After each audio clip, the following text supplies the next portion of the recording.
Hello, Haslett. Welcome back to your Friday News. I'm Nolan Kelly. And I'm Anthony Amoroso. In today's stories, we have a band solo and ensemble, a new app goes up the charts, and we'll fill you in on the Phi Beta Sigma youth trip. Stay tuned for these and more stories.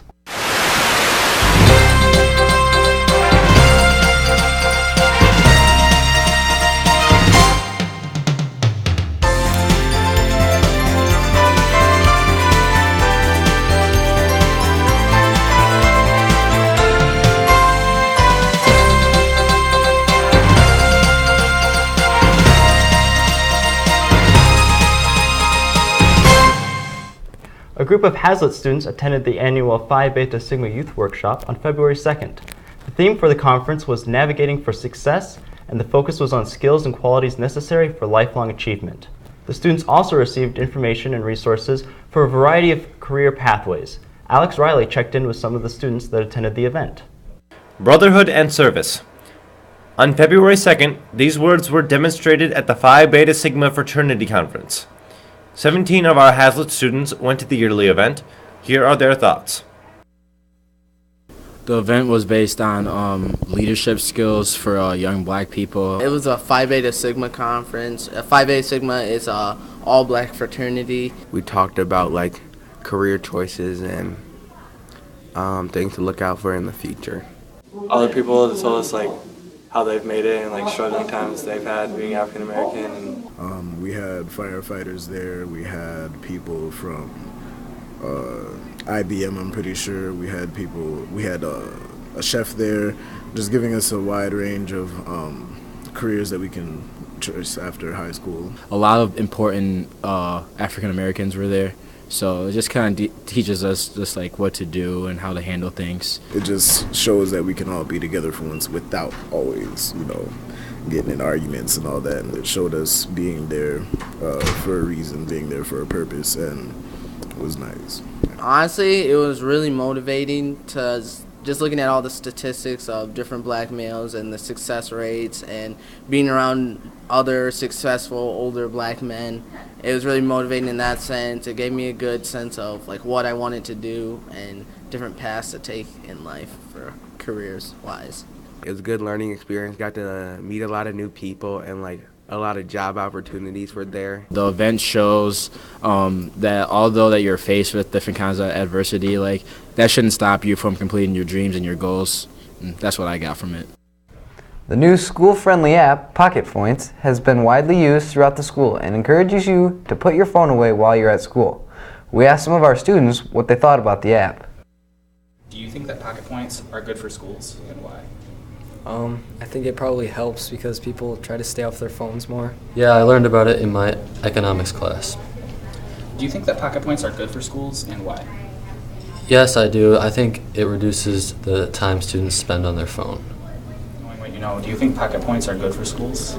I think it could be a benefit to schools because you get rewards for not using your phone, so more people might start using their phones less and just like keeping them away in their bag so they can get more points. What are some of the things you can get from using Pocket Points? You can get coupons to like stores and restaurants. You can get clothes, you can get like electronic stuff, you can get like fitness stuff. Like I read this one thing with like protein stuff. Super Bowl Sunday has come and gone, and this year's game was one of the greatest of all time.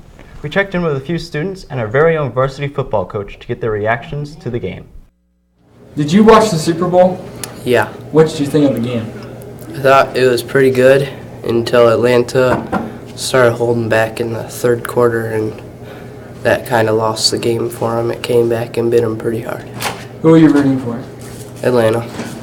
What did you think of this year's Super Bowl game? I think Tom Brady is the GOAT. And, yeah, that's about it. People can be salty, it's all right.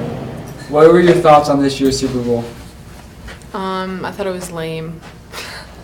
Who did you want to win? The Falcons. What did you think of this year's Super Bowl?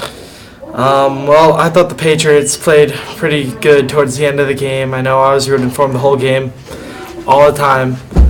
Tom Brady is actually the best quarterback I've ever seen. Like, we got Cam Newton, he's all right. We got Russell Wilson, he's all right. Like, he's not that good. We got Matt Ryan. Matt Ryan's pretty good. He's not as good as Tom Brady. Like, What Tom did you think of Brady's the great. actual game? The game? Yeah. That catch by Julian Edelman was pretty good. The Patriots played a pretty good game. It was really nice. Who did you want to win? I wanted the Patriots to win all the time, like all day. Patriots fan, number one. Super Bowl. My thoughts? Impressed with Atlanta. I thought they were athletic. They're doing everything right. Game was getting a little bit boring by probably middle to end of the third quarter, but when you got Tom Brady, everything can happen. But key thing is when they had the ball late, even after the Patriots come back, got to get a field goal there. I didn't like the idea of trying to throw the ball. Just run it. Even if you don't get any yards, kick a field goal when the ball game's over. So I think they'd like to look back at that and maybe think about that. Who did you want to win the game? I wanted the Patriots. I just respect Brady and what he's done over the years. This past weekend, Haslett High School hosted the Instrumental District Solo and Ensemble. Carlos Lundback caught up with a few of the participants of the event. Let's see what they had to say. I played sonata in F major. They said that I did super well and I was a little flat, but I had every rhythm right and that I shouldn't be nervous. I had 2 events. What pieces did you play? I played Sonatina Opus 31, or 36, number 1, and I also played Preludium number 1. All right, how'd you feel that you did? I could have done better than what I did, judging by the fact that I got a first in piano and a second in flute. With the piano adjudicator, she had no bad feedback whatsoever, which I was quite surprised about. For the flute adjudicator, she just wanted me to work on Baroque trilling, and that's about it. I played sonata in F major. I also played sonata in F major. How did you feel that you did? I didn't do so well, mostly because of tuning. Okay. She told me to just work on technique and air support. Yeah. Oh. Thank you. I did 2 events, a solo and a duet. All right. What pieces did you play? My solo was the Sonata Number 5 by Galliard. How do you feel you did? Well, my solo went pretty well. The adjudicator gave me a 1, but I'm not so sure it was all that great of 1. Well, anyway, my duet got a 2, and it could have gone a lot better, so that's kind of the score I expected to see for it. Beyond, a club to show you your religious future with Jesus Christ, to connect with old friends and make new ones. Our purpose, to show the light in our future. Every Tuesday morning, come connect with us and enjoy talking to people who listen and share common interests. If you have any questions, ask Brian Mutatu and Jackson Hall. As some of you know, our school is home to a disc jockey. Hunter Eisenhap, also known as Heisen, is a student at our school who produces music and is making a life off of his outstanding talent. We're going to send it to Chris Sweely, who got an interview with Eisenhap. I started making music. It was actually after I watched a movie, and it was the movie was Tron, and it was like all like the weird futuristic-y stuff.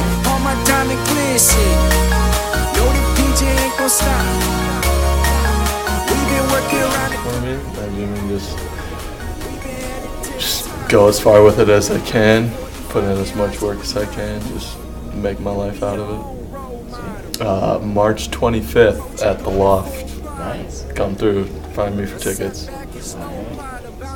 Yes, it is on iTunes. You can go find it. I have an EP out there, and then if you just want to listen to it, it's up on SoundCloud too. It's just at Eisen. The Haslett Blood Drive will be held here at Haslett High School on Thursday, February 16th from 8 a.m. to 1:45 p.m. If you are under 16, you will need a parental permission. For other questions and information, please ask a NHS member. This week, Haslett Media Productions sent 2 reporters to the cinema to critique a movie. We now go to Ellison Winterstein and Adam Krause for the review of the movie Rings. Welcome back to our movie segment. This week we saw Rings, directed by F. Javier Gutierrez and starring Matilda Lutz, Alex Rowe, Johnny Galecki, and Vincent D'Onofrio. Rings is the 3rd film in the cult classic horror series about a videotape that kills you 7 days after you watch it. The movie releases 12 years after the previous film in the series, so fan expectations were high. Until they actually saw it. Rings isn't bad by any means, but it's not very good either. Before we get into that, we should start with the pros. This movie has great sound and visuals. The music is top-notch, and there's some great horror imagery. The people behind the technical parts of this film clearly know what they're doing. Some of the actors also give good performances, the highlight being Vincent D'Onofrio. It's unfortunate then that the film has so many cons. There are parts of this movie that just don't make sense. It's not that there are mysteries left unsolved, there are just parts of the film's writing that are plain bad. Characters set up problems, then never reference them again. There's a time skip early on that doesn't seem to have any logic behind it. Characters' actions and dialogue also don't make sense, with people randomly mentioning details about stuff out of nowhere simply because that's what keeps the plot moving, not because it makes sense. The most important rule in the story, that you die 7 days after watching the video, is forgotten by the protagonist midway through the story, and does not return until the very end, where it doesn't matter.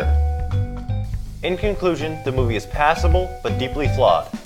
Rings earned a 4.6 on IMDb, and we give it a letter grade of C. Thank you, Haslett. Until next time, happy watching. Thanks for the movie review, guys. Let's send it over to sports with Josh Rhodes. The boys varsity bowling team competed against Charlotte last Friday. The final score was 10-20 with an in-division loss. On Monday, the team faced Eaton Rapids in a non-league match. The loss again 5-25. Tuesday was division loss 7-23 at Holt. The girls varsity bowling team competed against Charlotte last Friday. Their final score was 3-27, with Haslett losing the in-division match. On Monday, the team faced Eaton Rapids in a non-division match and won 21.5 to 8.5. Tuesday was a division loss against Holt, 8-22, and yesterday they dropped a match to East Lansing, 12-18. In other sports this week, boys basketball defeated Mason last Friday, 69-45, to bring their record to 8-6 on the season. The girls basketball team also defeated Mason last Friday, 52-49, and on Tuesday they defeated Holt 68-38 to bring their record to 6-9. That's all for sports this week. I'll send it back to Nolan and Anthony. Thanks, Josh, and thank you for tuning into this week's broadcast for your Friday news. I'm Anthony Amoroso. And I'm Nolan Kelly. Have a great weekend.